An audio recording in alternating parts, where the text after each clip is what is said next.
Thot profeti alayhi salatu wassalam në hadithin e Abu Hurajras,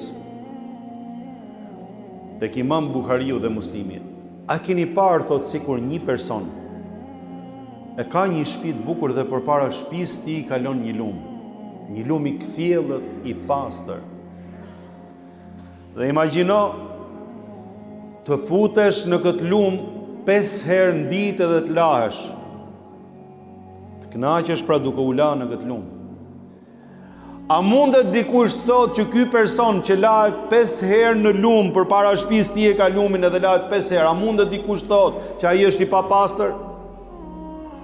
Kështu thot profeti alayhi salatu wassalam, është edhe çështja e namazit.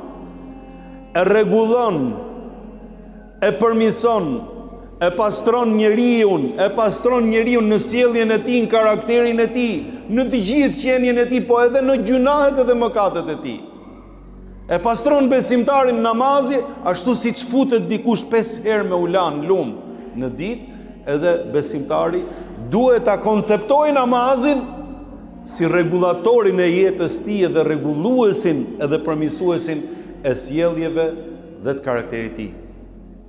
Edhe në raport me njerëzit të reflektojë mirësi.